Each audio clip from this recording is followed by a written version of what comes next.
ECU? Do you believe purple and gold? Are you ready to hoist the colors? Hoist the colors! It's time for the most in-depth look into the world of ECU athletics. Welcome to Hoist the Colors with your host, Stephen Igo on 94.3 The Game. Watch the show live on Facebook and at 943thegame.com.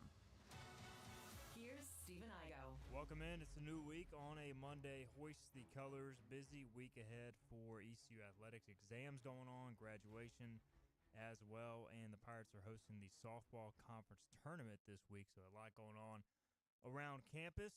We will have our interview with Cliff Godwin. That'll drop around 12:30, 12:35. I recorded that this morning, so check in for that. We get the latest on the Pirates coming off a tough weekend series loss at Memphis. And Pirates will host Rice this weekend as they continue to try to get a top 2 seed in their conference tournament. And 2 games out of first with 6 to go. We're going to start today's show with some softball. The head coach of the Pirates, Shane Winkler, fresh off career win, 500, and a Gatorade bath. Coach, welcome in. How's it going? Going good. It's always fun on a Monday coming off of a winning weekend, especially a sweep. And now proud of our girls. A senior weekend, had seniors step up. Just now we're in a really good spot heading into the tournament. Yeah, we'll get into that. I mean, what an exciting showcase for Greenville, East Carolina softball this coming week, and maybe a little bit of weather to dodge. We'll get into that as well. But exciting times ahead. Let's kind of look back at the season first before we dive into the week ahead, Coach. And I remember talking to you in the preseason, and we talked about just the new leaders that you would have to see emerge with some of the big boppers, so to speak, leaving the program. And you specifically mentioned, hey, this is going to be Anna Sawyer's team now. Yeah. And she kind of took that and ran with it and kind of has all year. So how do you feel like your team kind of met that challenge and specifically your player leadership that you honored this past weekend in Max R. Joyner Stadium? Yeah, I mean, going all the way back to the fall, we brought in so many new players on our roster. So we spent a lot of time on diving in, building our team chemistry, our culture. But going back even to last year, like I've talked about before, Anna Sawyer's exit meeting at the end of last season, her junior year, we said, all right, it's your team now. She was beyond ecstatic to have that role, to be able to finally take over the leadership role. She's so passionate about ECU and the Pirates in this program. So we've been in such a great spot all season long when it comes to leadership from Anna, from a couple of our other upperclassmen. So that's never been a problem for us. So the chemistry's been great. The culture's been great. We've built that really well. We feel like we built and put together a great roster. But, Anna Sawyer's been leading things the whole way, and we've been finding different ways to win. But, the chemistry, the energy, the leadership, the passion, all those things that you need to have a team that can win big games, we put together, and it's gelled really well. East Carolina softball coach Shane Winkler in here, and you guys set a program record for wins in the American under your leadership this season, which will result in the 3rd seed. Had to do it a little bit differently this year, Coach. Not as much power. You lose Sarah Stone early to injury, so kind of walk us through dealing with that. Maybe a little bit more on the pitching side, but finding different ways to score runs throughout the season. Yeah, we, like I said, going back to the summer, we felt like we put together a roster that was as good as anybody and had the ability to win a championship. So to finish in 3rd place, 16 wins in the conference, we're proud of that. Obviously, we didn't match our goals of wanting to be a top 2 seed or win the regular season. But like other programs in our department, we dealt with the injury bug and it hit us big. But we had to adapt as a staff and figure out ways to manufacture and pull off wins. And the good thing is when you got pitching in this sport, you've got a chance to be in every game. And you look through our conference season, our pitching has been outstanding. Julia Pastelakis leading the way. Is one of the best pitchers in the league. Sydney Rainford as a freshman has been outstanding.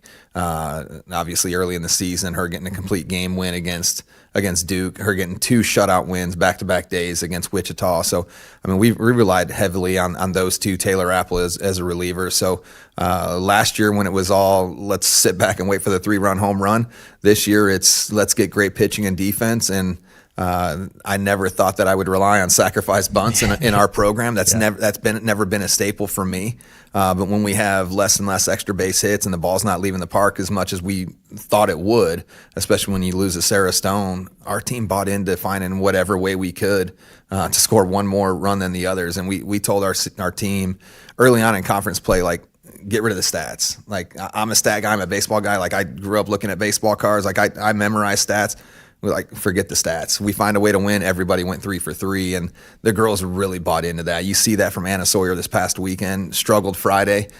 We won 2 games, and she's ecstatic because she went 3 for 3 in the 2 games of the doubleheader in her mind. And then she had a big game for us yesterday. So the team bought into that, and that's really why we're sitting in the position that we're in right now. Do you feel like there was a point as you look back at the regular season where obviously you said you want to build your team a certain way? We thought about that, trying to hit the ball at the ballpark, where you as a staff are like, all right, we're just not going to be able to do that this year. And coaching is about adapting to your personnel and making changes on the fly. So was there a specific time where you were like, all right, we're going to have to play this way, and maybe you saw your team really buy into that as you look back at the regular season? Yeah, I think it was more conference play because we go opening weekend. We played a tough schedule down at Georgia Tech, and the ball left the yard quite a bit. Gabby Fowler had a couple home runs. Jenna Kroll hit a home run. Chloe Geyer hit a home run. A couple of those were the only home runs they hit on the year. So I don't know what deflated the ball for us once we got back home. But once we got into conference play, we had some big wins along the way that build our confidence, and we just realized more and more that we're not getting as many extra base hits. We're leaving too many runners on. So we had to find different ways to move up 60 feet, really value 60 feet as much as anything, whether it's a ball in the dirt, taking a walk, hit by pitch, finding different ways to get bases, because our run production dropped a little bit, but our pitchers owned it, and they did a great job. Our defense has been great. So not ideal. I love putting up a bunch of runs like we have in the past, and we'll get back to that with our program. Excited about the group that will return next year. Obviously, we're far away from that, but we're going to continue to jump on whatever it takes to get one more run than the other team this week. Julia Apostolakis, you mentioned it, came in, and we talked about her big expectations in the offseason, and she's been your leading pitcher just in terms of batting average against, strikeouts, innings thrown. So just how has she kind of grown in that role throughout the year? Obviously the biggest workload of her career. Yeah, I mean, she's been outstanding. We knew we had something in the summer, obviously, why we went after her, but she started blowing away our expectations early on in the fall. And then going back to that opening weekend at Georgia Tech, she's thrown against Georgia Tech. I think we're in the first 3 innings of the game, and she's throwing no-hit ball. And I look over at Lexi Hanley, our pitching coach, and I'm like, we got one. Like, we've got a special one. We're going to win a championship with her. So she's continued to mature as a pitcher. The confidence has been big. Being in those big moments, big late inning games, going back to the South Florida series. I mean, she's throwing a 0-0 shutout into the 7th inning. We're shutting down her former team, and you started seeing how much it matters to her. So she's been that way throughout most of the season, and we're going to continue to rely on her. But obviously this week, when you got 3 straight days of 3 tough opponents, we're going to need more than her to step up as well. Sydney Rainford, you mentioned it, freshman standout pitcher. Did you guys expect this from her coming in, or has it been a surprise, a revelation? How would you kind of evaluate her season? I think similar to Julia, we knew they can come in and contribute right away, and that we were going to have to rely on them a lot. You never know with a freshman. I've been watching her for really more years than I've ever watched any recruit, since I've known their family for so many years. So even before we were recruiting her, I'm watching and following at a young age. So we knew she had the ability to come in and make an impact. She's been a gamer once she got here at this level, because it was a big jump from the small high school ball that she played and some of the travel ball. But for her to come in early on, I mean, it was a big jump competition-wise, but her pitching's translated really well. She spins it well. She locates well. She changes speed. So she pitches more than just throws, which is big for a freshman. On the offensive side, I noticed Kenesha Anderson and Anna led off with home runs. I know the wind was blowing out, which helped a little bit, but that had to be pretty cool yesterday to see those girls just kind of make a statement on obviously the final home regular season game of the year. You guys had already had a successful weekend, but to even finish off with a sweep, show some dominance there, had to make it feel pretty good. Yeah, it was cool because when everyone else is talking seeding going into the last weekend, our seeding was already set on Sunday, and we talked to our group like we're not going to sit there and just give the game away because we're saving ourselves for the week. Like, we're going to treat it as any other game. That's why we threw Julia out there to start. She gave us a quality start, but we told our offense we've got to set the tone. Well, you can't set the tone any better than first pitch, home run from a slapper. So proud of what they did, the energy that they brought. They were locked in because that's what tournament ball is going to be about. The crowd was outstanding. We had a big crowd supporting our seniors, but for them to step up with that type of energy, we're a ton of pressure, obviously, for an Anna Sawyer on her senior day, where it feels like the weight of the world is on her shoulders, that she's got to step up for her team. She does, and so that was really cool to see, and I think helped propels us for later this week. So Philip Pilkin improved today. He asked you, when did you kind of think about taking her out of the game to get that final ovation? As a local kid, a senior, walk us through that process of, obviously, the game was still within reach, so you got to be careful for UTSA trying to mount a comeback there. But that had to be a pretty awesome moment for her and her family. Yeah, I mean, I had thought about it probably 2 innings earlier that I've got to find a way to do so. Obviously, we honored her in a lot of different ways throughout the day.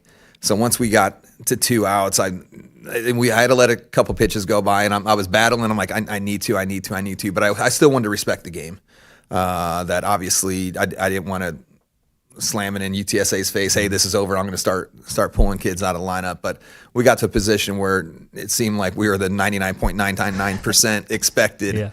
If you looked at the ESPN expectancy. So we felt like it was a good moment. That's the biggest thing. I love that group of seniors, and obviously how big it is for her with so much of the crowd supporting her. It was really a good moment to do for her. If you will, hit on a few more of the position players that have really been big for your program this year that maybe haven't gotten the recognition of Anna or Kenesha. A big one for us, again, D.H. Conley grad, Trinity Nichols has been outstanding. Last year, she was mainly a defensive replacement, would come in last 2-3 innings of a game and lock things down defensively for us. So we knew we had that on the left side of the field for her as a third baseman, but she worked her tail off from the offensive side this year, came up with some really big moments, hit right around 300 in conference play, had some big games for us, got some big swings off. So really proud of what she did. Mary Catherine Scott, everyone wants to look at offensive numbers first, and if you look at that, you think that she had a down year. Defensively, what she's able to do for us, the highlight ESPN style plays that she makes. She made a ridiculous over-the-shoulder catch. She made it look easy, too. Yeah, and that's what she does. Yeah. I mean, she was a baseball player growing up. Ridiculous arm. I mean, she's got an arm like nobody else in the country. I mean, there's not many that rival her, which allows her to play deeper, which covers more ground. She can get to some fly balls over the shoulder and things that others can't, but also she's cutting balls off in the infield that are hits for everybody else. So what they do on the left side to help our pitching staff when we haven't been scoring that many runs, it's game changers. All right, he is Shane Winkler. We'll get a break in. We'll come back. We'll talk more about the tournament specifically, the formats, the path to a potential title, and the schedule. We'll break that down. Also, the top 2 seeds in the league that have a double fight to the semifinals. ECU well familiar with, too. Played these 2 teams really well as well. So we'll get into all of that, how the tournament shakes out. We'll be right back. This is Hoist the Colors on a Monday. You know what the problem is with standard belts? Usually you have to choose between too tight or the opposite, too loose. But with Anson Belt and Buckle, you don't have to choose. We got rid of the holes and instead have a track system designed for micro adjustability. That way you can enjoy a perfect fit every time. Anson Belt and Buckle. Find your perfect fit today.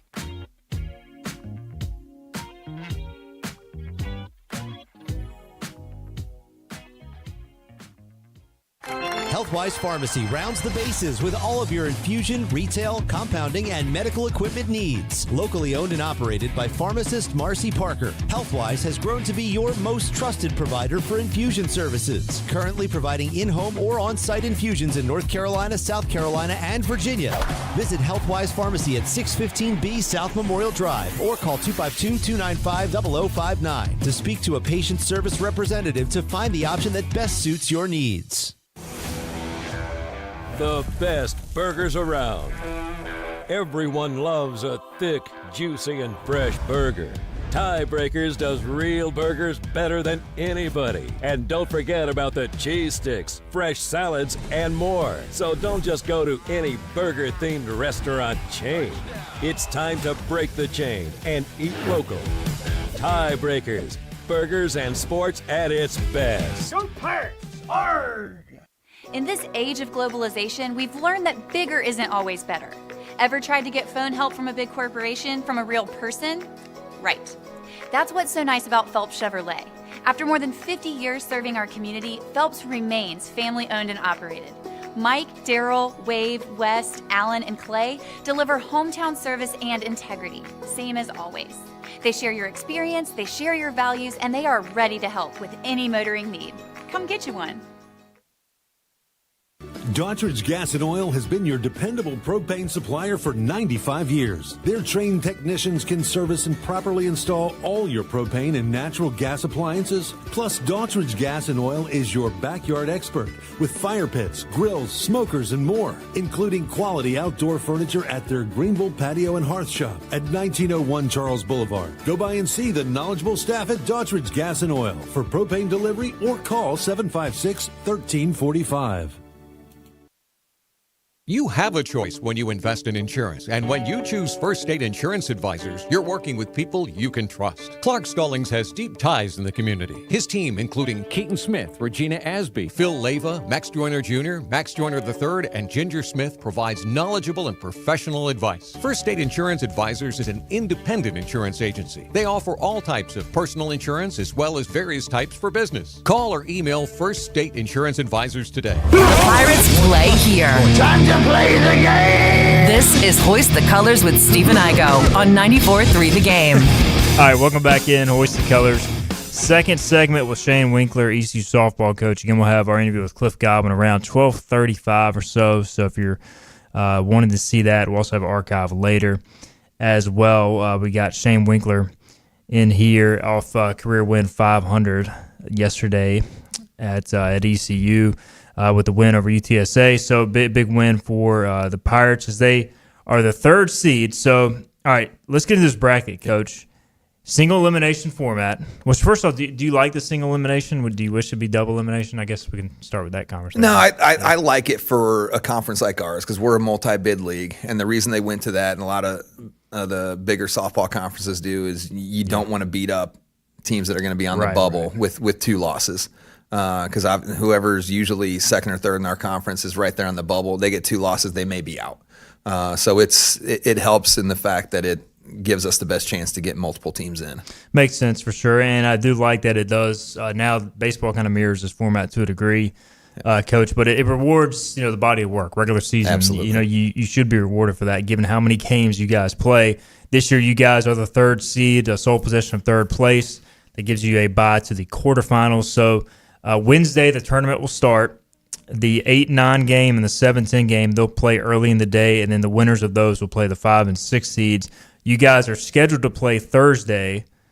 Y'all are on the same side of the bracket as North Texas, UTSA, and Memphis. Yep. So take us through at least what you know about those teams. Obviously, you'll be doing some heavy scouting on Wednesday. Yeah, obviously, we just got off a series with UTSA. And they got Memphis game 1, so we had a sweep over UTSA. Played really well, but all 3 games were still pretty tight. So if it ends up being them, all the pitching is going to be fresh in each other's minds. Memphis, we took 2 out of 3 there. Feel confident going into our matchup with them. Dropped opening game that I think we left 11 runners on base. We had a chance to pull off, and then North Texas has been down. I think they got swept the last 2 weekends. We went 2 out of 3. Again, another one that I could do the woulda, coulda, shouldas that we had a couple unearned runs that hurt us in game 2 of that series, but we're in those series. So feel really confident about any of those matchups, especially for us. We get in the extra day of rest, get an opportunity to scout them the day before. So it puts us in a good position. And then Wichita State, again, don't want to look ahead, just kind of previewing the whole tournament. Wichita State also on you guys' side of the bracket. USF, the top seed as well, and y'all played them as good, if not better, than anybody, right? I mean, in the league, both of the teams, really. Yeah, I mean, we're the only team in the conference to win series from Wichita and South Florida, and they tied for first. So to pull off those series, I think put a lot of confidence in our group. We did them in different ways. Pitching was great through both of them, but we swung the bat really well. Against Wichita, outstanding pitching defense, couple walk-off home runs against South Florida. So really a ton of confidence for anyone that we could play throughout the tournament because, again, we've got confidence in the circle for us. And if you've got one of the better pitching staffs in the league like we do, you've got the ability to make a run through a multiple-day tournament. And you guys played, I mean, so many close games by virtue of, how you're constructed. We talked about it and some of the, things that have happened this year. I mean, so you have to be confident. Obviously, it's a single elimination setting, so there's always nerves and anxiety for any team, not just your team going in. But I would think your girls and your staff have to feel comfortable. Hey, if we're in a tight ball game, we've been here before. We know we can pull this out. Yeah, that's the been there, done that. I mean, we've been talking about it for a couple months with our group now that everything is a preparation for the tournament, especially once we got in the part of the conference play where we started falling out of at-large range a little bit. We started talking like, all right, like our way to get in now is winning the tournament, and everything is to prepare for that. And when you look at the way we play with low-scoring, tight games, everything's decided in 6th or 7th inning or extra innings. I mean, we've been battle-tested when it comes to that, and we've been coming out on top more often than not, especially the last few weekends. And, I mean, that's the way the tournament's going to be. When you look at tournament play with our sport, usually it's low-scoring, competitive games, and I mean we've been there, so we're ready for it. So pitching-wise, obviously Julia, kind of your leading ace. Is it a case where you'll still wait to see the matchups and go from there on like pitching plans, that sort of thing? Do you and your staff try to map that out ahead of time? I mean, we'll look matchups some. Obviously, weather's going to dictate it a little bit. Yeah. I would expect us to start off the tournament with Julia, let her go, and everyone's going to be on a short leash when. Again, we don't score runs in bunches. Hopefully we do this week and we catch fire and we get multiple players hot at the same time. But with games that we expect to be low scoring and tight, we'll have short leash because we have confidence in our entire staff. So we'll use them how we have to. But again, there won't be any day that we look towards, well, if we do this, what about tomorrow? There's no tomorrow if you don't take care of business each inning. So we'll find a way offensively and in the circle to piece together what we need to for 7 innings. One day at a time. Obviously, with you guys hosting the tournament, it's a big deal. You're doing more interviews like this and, getting some more recognition. Are you kind of looking forward to getting those to Wednesday, Thursday, really just like honing in on, all right, now we're here, let's focus, like put out the outside distractions too. Like how do you kind of balance that as a coach? We're going to soak it all in. I mean, we're excited about it. I mean, Anna Sawyer and I got a couple more interviews to do this afternoon, and it's cool. So what I want – obviously, we got through senior weekend, but I want her to soak this in also. So I wouldn't mind if this week lasted a month, honestly, because we want to obviously take care of business and win the tournament and extend their careers that way. But the longer that we can continue to extend her career, our seniors' career, let them enjoy this process, enjoy being at home. I'm looking forward to Wednesday, really right now. Obviously, we'll have our practice day tomorrow, but sitting with our team and getting to scout and watch other teams go through the stressful situations of the opening day of the tournament while we get to sit back and watch. I mean, I'm looking forward to having a couple good meals with them and watching ball and continuing what we have. So you guys, y'all hosted earlier in your time here, but you had COVID or something like that? Yeah, first year. First year we're hosting. I wake up, and again, this was closer to COVID time, so I got to the office and I knew something wasn't right. I knew exactly what it was. So just being responsible, I got myself tested and was bounced out the first day of the tournament myself. So I had to watch on ESPN Plus to see how game went. So this will be my first game tournament wise at our park. And I mean, just playing at home, you spoke on the crowd this past weekend, but I mean, it can be, obviously it's a pitch to pitch sport, but we know how much of a momentum sport it can be if you get the crowd into it. So just, what would be your message to the fans? I would anticipate some big crowds, especially with the Pirates having such a good season behind you guys. But what type of difference can they make? Oh, game changer. And it was this weekend. It was yesterday. I mean, the energy behind the crowd when we went back to back. Jackson the first inning, you can see and feel the energy from our group. Obviously, our players, but you see Anna Sawyer hitting home plate, slamming her helmet on the ground. Crowd goes crazy. I mean, the team felt that through the entire game. And I mean, if we've got the ability, I know we play afternoon games right now, scheduled for 2:30.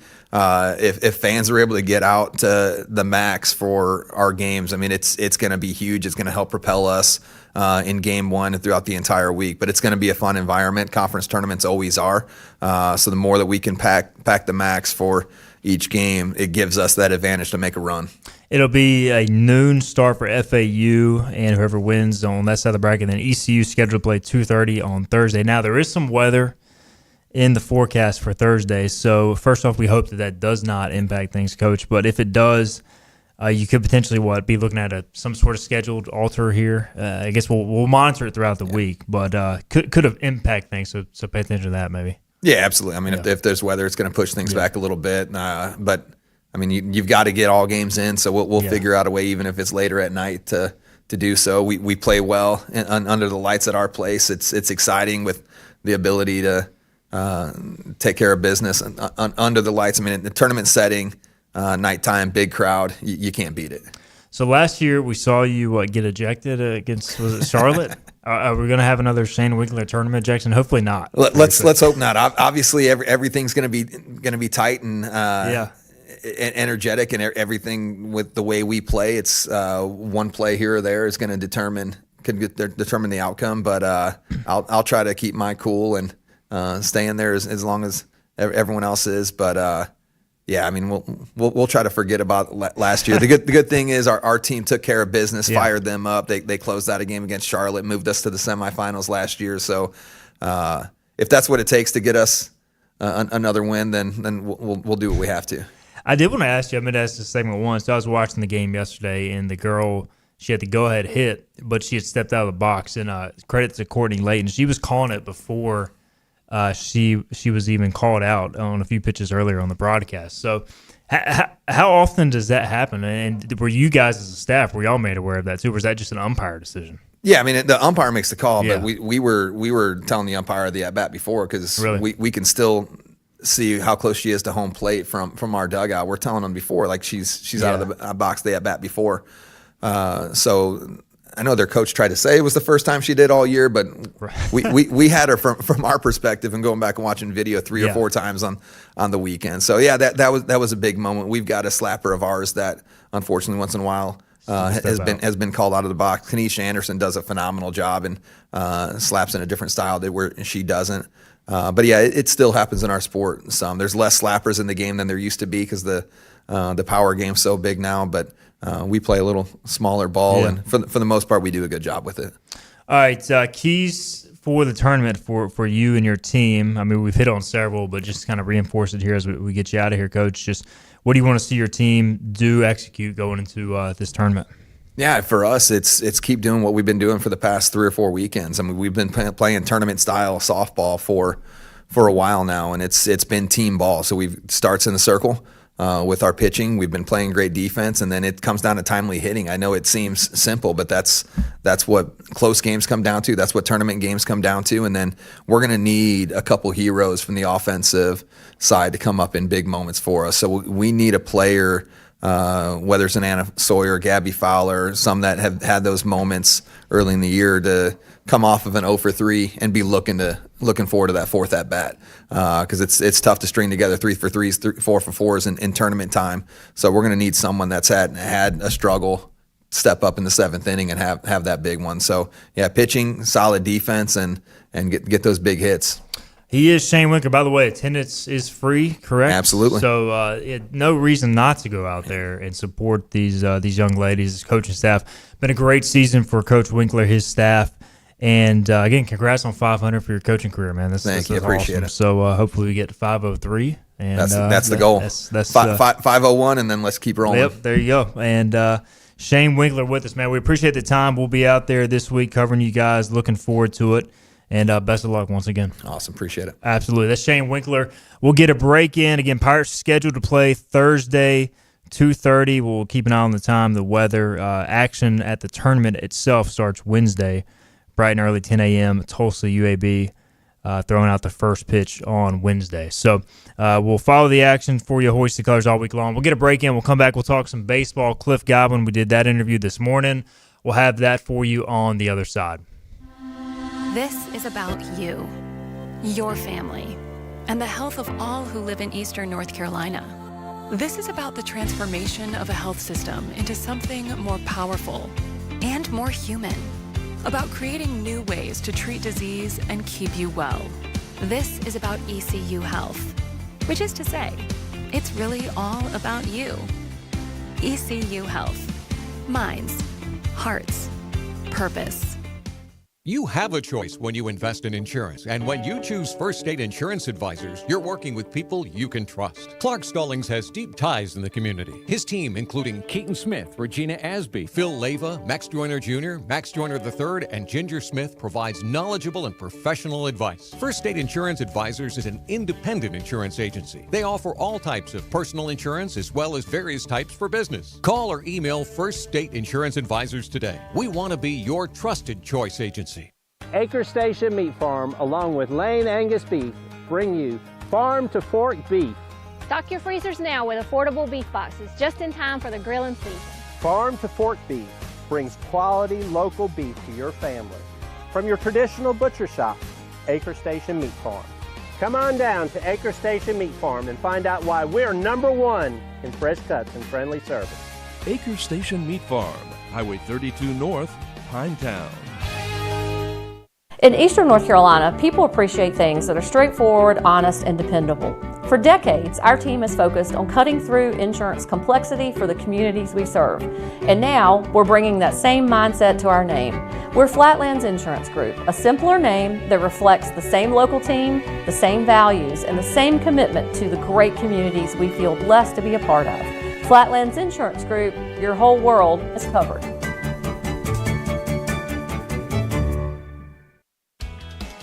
Make every day electric on the Kawasaki Electro 20 electric balance bike. Maximize the fun with long run times, impressive top speed, and Kawasaki build quality. Easy adjustability and smooth handling make everyday riding more enjoyable. And the standard MTB type tires provide off-pavement capability. The Kawasaki Electro 20 is the electric balance bike that's built to rip.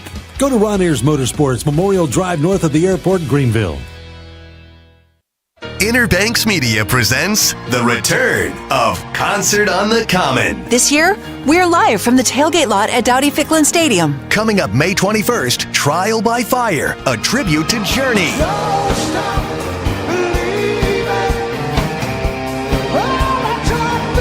Join us Thursday, May 21st for Trial by Fire at the new Tailgate Plaza next to Town Bank Tower at Dowdy-Ficklin Stadium. Details at concertonthecommon.org. Ready to board. We're live with Stephen Igo on 94.3 The Game. Now, back to Hoist the Colors. Join us after getting back from Memphis last night on this Monday morning. And Coach, Pirates have a difficult week, 1-3, falling to NC State midweek, losing 2 out of 3 against Memphis. We always start just with your opening thoughts on the week that was. So, your assessment of your team's play over the last 4 games. We got beaten all 3 phases at NC State. Game got out of hand late, of course. And when you are thin on the mound, you're going to throw some guys at times that you have the ability to lose it. But the game was lost earlier in the game of the NC State game.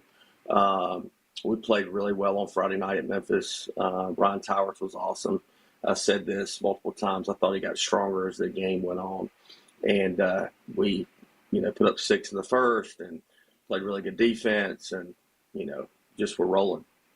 Saturday, the tone was set. We struck out 3 times in the first inning, the first 3 batters, which I don't think has happened all year. And Norby gave up a solo home run. And you could tell right then it was going to be hard for us. And look, this is the epitome of our position player group. And look, it's a reflection of me. It's embarrassing that I have to say this, but we got to get tougher and mentally tougher. And we will do that this week. They're out of school. They are in exams, but we have some flexibility with their schedule. So we're going to practice hard for a couple days.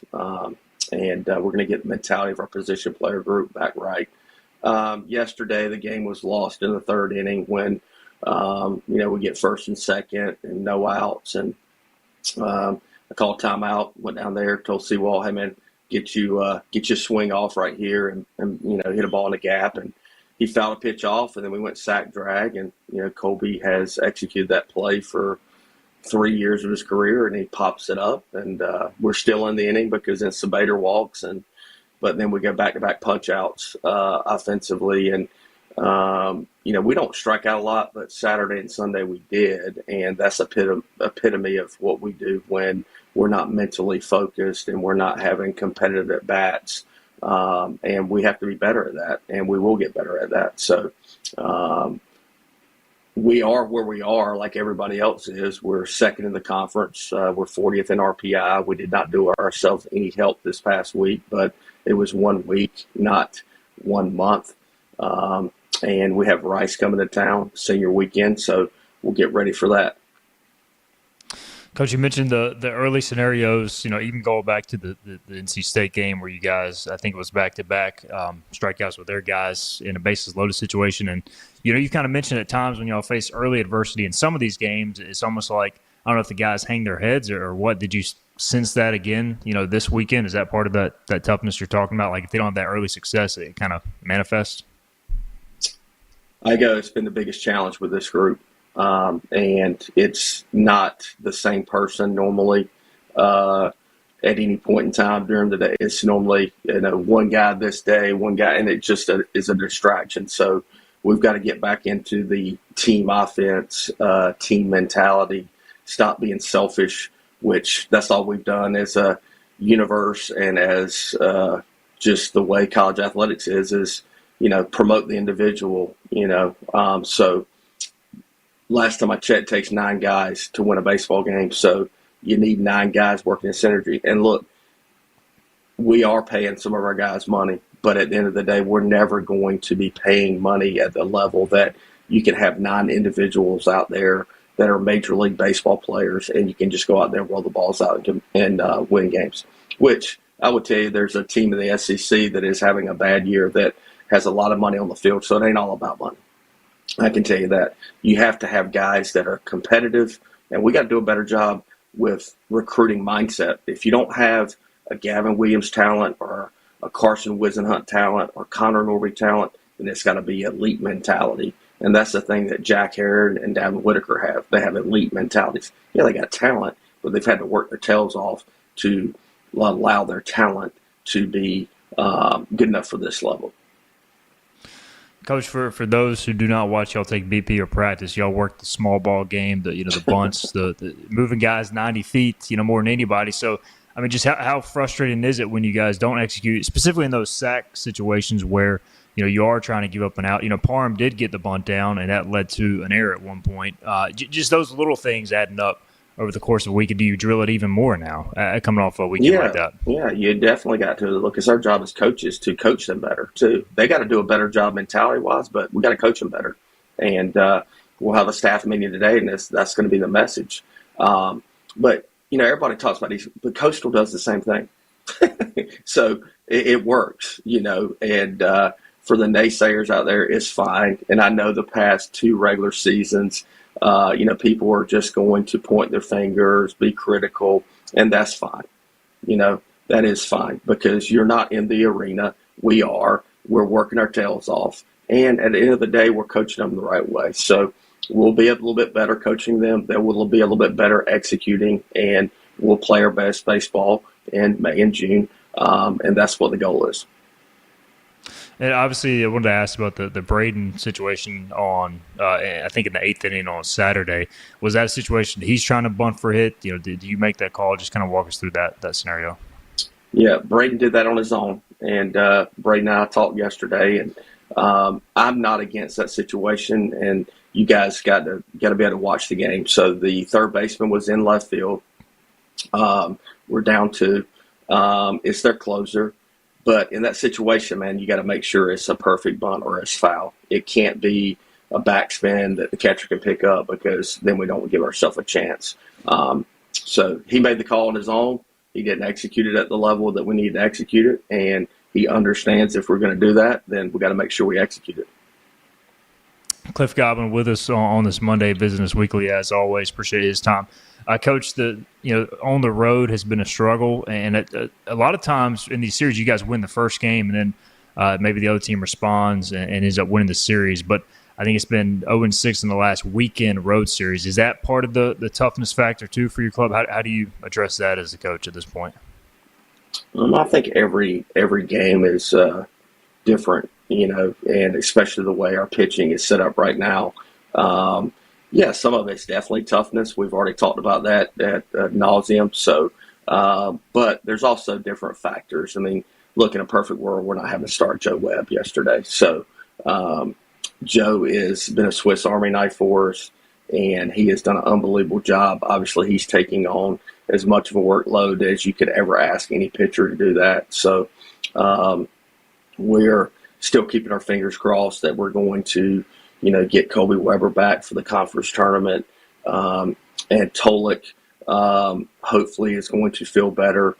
He met with some doctors last week, and I don't want to get too deep into the medical stuff, but hopefully his hip feels better. So that's another arm boost in our holster, so to speak. And then also Thomas Paxton, he is feeling better, and, man, he's competing, and he did a really good job yesterday coming out of the bullpen. Any update on Sean Jenkins, Coach? He left the game, obviously, at NC State on Tuesday. Yeah, Sean's going to miss some time. How much, we're not 100% sure. So he got some imaging on Friday. He didn't make the trip so he could get that done. And we're going to send the imaging stuff off down to Dugas down in Birmingham and let him look at it and see where we go from there. And, it's just been one of those seasons, Coach. I mean, y'all have had injuries, but obviously losing potentially key guys. And just what are these meetings like with AK, with the rest of the staff on? How do we approach this? Is it truly just a game-to-game deal on the mound right now, just given the few arms available at times? Well, Ron Towers has obviously given us, he's continued to get better coming off the injury from last year. And I think he's also learning that his body, how to recover and all the stuff he needs to do, because he's not the biggest dude. And I think mentally going out there navigating and just gaining confidence is, so that's a good thing. And Norby's been electric at times, and then sometimes he's been human. So, but at least those two guys can give you some length on the weekend. And we don't have a midweek this week, so we'll get some guys rested up and be ready for Rice this weekend. Cliff Godwin with us, a few more things. We'll get him out of here. It'll be, I believe, senior weekend, with it being the final home weekend series, Coach, and a pretty, fairly big senior class for this day and age of college baseball. So this group, what have they meant to this team? Obviously, some transfers, some guys who have been here for a while as well. This group heading to the weekend, honoring those guys. It's always a special day. Jack Aaron, self-made guy. I can lose with that guy or win with that guy. He's about the right stuff, super competitive, shows up every day wanting to win, about the right things, great human being. Boucher, great dude, better human than he is a baseball player, and he's a really good baseball player, and he's just been selfless, and he's pitching some, he's coming off the bench, pinch hitting, all that good stuff, but just a steady Eddie in the locker room. And there's other guys, but those two for sure, are the two that are in my forefront of my head, just from what they mean to the locker room and to wear that East Carolina uniform. Coach, you kind of hit on it a little bit, but with some time off this week as far as games, do you try and get some, inter squad going, so to speak? Is it like a game situation, or do you want them to kind of get off their feet as far as, at least some of the guys who have played a lot, in a week like this to rest up? Well, I'm going to always give you honesty. So normally we give Monday, Tuesday off. The position players will not have tomorrow off. So the pitchers have been doing everything they can for the most part. Not that some of them can't be a little bit better. But position player group will have a really, really challenging practice tomorrow. So I'm excited about it. And then exams with all that and the importance of academics in your program. The flip side of handling the books. How much do you guys on a week like this focus on that as well? Just making sure they finish the semester strong. You guys have set all sorts of standards, records in the classroom as well, and I know that means a lot to you.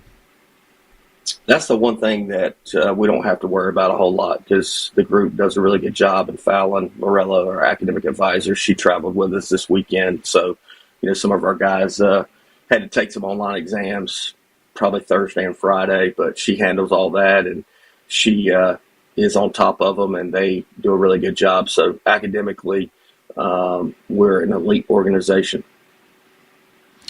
All right, it'll be Pirates versus Rice this weekend in Greenville. Coach, we appreciate the time, and we'll see how practice goes this week. We're looking forward to the weekend as well. Appreciate it, as always, on these Monday chats.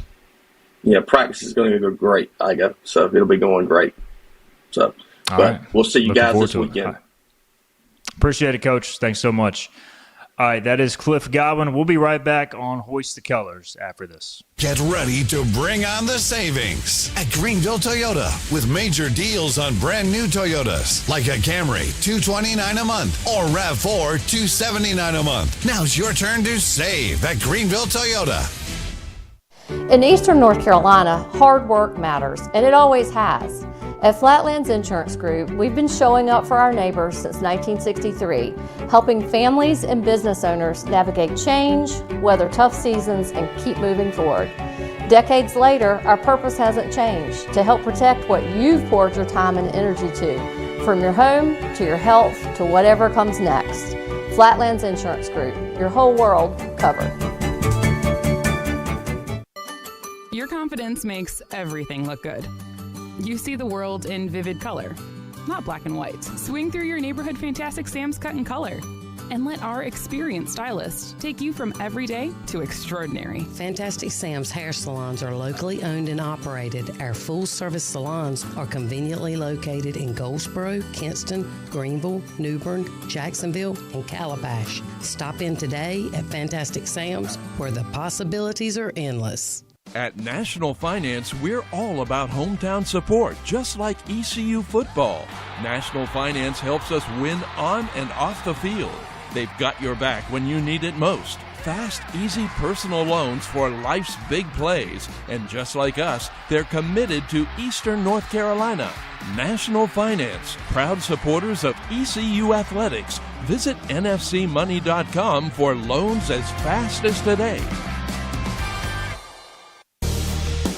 Your future is full of possibilities, and Pitt Community College can help you explore every option. You can earn a degree, learn a trade, transfer to a university, or launch a new career. We offer the support you need to succeed with flexible schedules, affordable tuition, and programs designed for the real world. Your path, your future, your college. Pitt Community College. Register now. Bring on the savings with new Toyotas from $159 a month at Greenville Toyota. Get huge discounts like Corolla's $159 a month or Tacoma's $249 a month. Save today at Greenville Toyota, where our volume saves you money. Visit Larry's Steakhouse for a tender, hand-cut certified Angus ribeye. Other entrees include perfectly seasoned pork chops, chicken, or seafood favorites like shrimp, tuna, and salmon. Complement your meal with Larry's fresh 20-plus item salad bar, or enjoy it as an all-you-can-eat entree. Daily rotating favorites include meatloaf, chicken pastry, hamburger steak, spaghetti, pork chops, and more, all complemented with your favorite country sides. Whether it's for lunch, dinner, or our Sunday brunch, remember to support and eat local. Larry's Steakhouse. Loyal and bold, we're the purple and golds. Yo, ho, ho! And we're back to Hoist the Colors with Stephen Igo on 94.3 The Game. All right, welcome back in. Final segment here. We only got a few minutes left. Busy show with a lot of good interviews. Cliff Godwin, we just played that. Also had Shane Winkler in studio for the first couple segments. So we'll react more to baseball tomorrow. We'll dive deep into the issues. Also got Bucks on the Pond, the podcast coming up tonight, where we'll react a lot to that. And the series that was Philip Pilkinen producing today. Going to read some comments here. We got a lot on baseball, as you would expect. Pirates 1-3 week. Played themselves back onto the bubble for an at-large. RPI is now 40. They're 29, 19, and 1. I think it was 28 this time last week, so down 12 spots. Road struggles continue. 7, 11, and 1. ECU has not won a road weekend series since April of last year. Now, some of those opponents over that time, very tough, like Coastal Carolina, like UTSA. But Memphis, a program ECU has dominated historically, kind of raises some red flags when you don't go there and get the job done, especially with a conference title on the line. So, a lot to react to. I can read some comments, but I looking back at Cliff Godwin's interview, I think he's kind of hit on this and hinted at it throughout the season, but I think we all have kind of come to the same conclusion. And he said it after the Wichita State finale, with some of the position players being, quote, front runners. And I think when things are going good, it looks really good. And when adversity hits for some of these guys, they have not handled it well. And this weekend was another sign of that, Phillip. They don't execute in a few key spots early, specifically in games 2 and 3. And like Memphis, okay, they take a 3-1 lead. How many times have we seen a baseball team fall behind 3-1 but battle back? And it's almost just like ECU just completely falls over in those moments. And I don't. Cliff said this is the toughest thing he's had to deal with this year. And I guess they're going to have tough practices this week, but you're kind of getting to the point where you just are what you are until you prove otherwise. Yeah. The tough thing, man, is like, it's how much this can usually change during the season. Like, I think there's a reason to have this tough practice. I think there's a reason they need a little tough love, and I think he's wise to do it. But if you're not one of those guys when the going gets tough, where it's like, I remember when I was about to lose, my face would turn red because all the blood was going to my head. Because I was like so ticked off and like driven and like, did I want to win? Sure. Was winning cool? Yeah. But I just hated to lose. Like, and I saw it, and I know we're talking baseball, but I saw it with the Celtics with this 3-1 lead. They didn't hate to lose. And this is a problem with modern day athletes. And it goes back to the love and whatever hippies giving out, being the ones who invented these participation trophies. The peace and love. The hippies, we got to give everybody a trophy. Everybody's a winner. And now when you start getting if Slater gets a participation trophy and he's 5 years old, okay. Once you start keeping score, no more participation trophies. Learn how to win. I don't know if this team hates to lose. They like to win. Everybody likes to win. But competitive people hate to lose. That's the difference between competitive and uncompetitive. Everybody likes to say, hey, man, you won. Cool.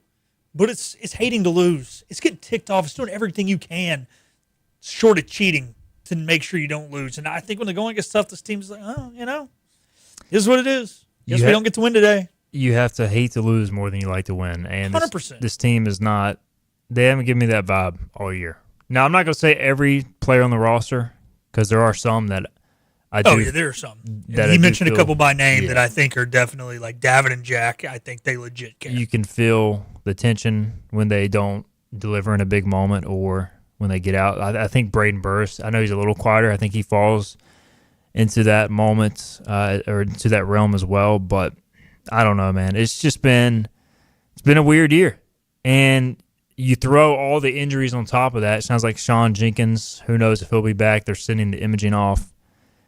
You've lost Gavin Van Kempen. You've lost Colby Over. They have gotten shredded by injuries, but that does not excuse the execution or lack thereof against Memphis this past weekend. Like, it's part of the story. The injuries are part of the story with this team. There's zero doubt about that. And it limits their ceiling. Even if they make it into the postseason, I just can't see a scenario unless everybody plays above their head that they make a deep run. But you still cannot fail to execute at Memphis in multiple ways.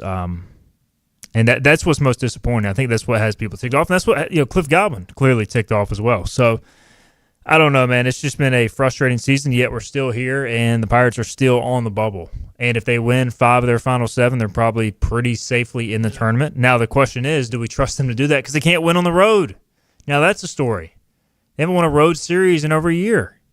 And they have to go to FAU after assuming they even take care of business against Rice. I know, and that's the tough thing, man. Like I said, I'm not going to pick them to sweep till they win. I did think they were going to win the series, especially when Ryan Towers did what he did. Yeah, he did exactly what you said. You mentioned the injuries, Steven, and they're a part of it, but Ryan Towers did what he did to make those injuries hurt less. He threw 7 innings in an 8-inning game, and you threw a position player out there to close it out. You had no true bullpen innings. Ryan Towers looked like an All-American ace out there. You were set up perfectly. Yep. You at least got to win one more. You had your ace on the mound. Joseph Webb hadn't thrown, and that's the game sometimes. It's not as easy as it seems. Maybe they thought it was going to be easy after Friday. I don't know. It's just been weird. Hey, listen to what Cliff says. Cliff says it's hard to win college baseball games. You might be right, Stephen, but if they thought that, then they're wrong. And they should listen to what their coach tells them because he says it time and time and time again. It's hard to win college baseball games. All right, I'm going to rattle off some comments here. Again, we'll dive more into this tomorrow, much in-depth. No midweek game this week, so we'll have plenty of midweek thoughts on baseball. Cameron says, recruiting, clearly the issue. Why can't we hit on pitchers, but have failed really the last 4 years in offensive recruiting? Lane Smith says, takeaway from the weekend. For his takeaway, Norby is not a pro pitcher. Well, he'll still be drafted in the top 3 or 4 rounds. He says, this team was not good on February 14th. They're still not good. I'm tired of Coach Godwin's play style and recruiting. He's won games, but looks to be slipping away from him now. Kenny Curlin says, I can't figure this team out. Up, down, great, terrible, good, bad. Very, very concerning with so much on the line and to play like that. Still everything right in front of them. And Johnny's stats coming in with some stats. 6 of the Pirates' 7 runs on Saturday, Sunday were unearned. And Nick Parham didn't even get an RBI or hit on the lone earned run because the Tigers' third baseman committed an error. Yeah, that was on the sac bunt, I believe.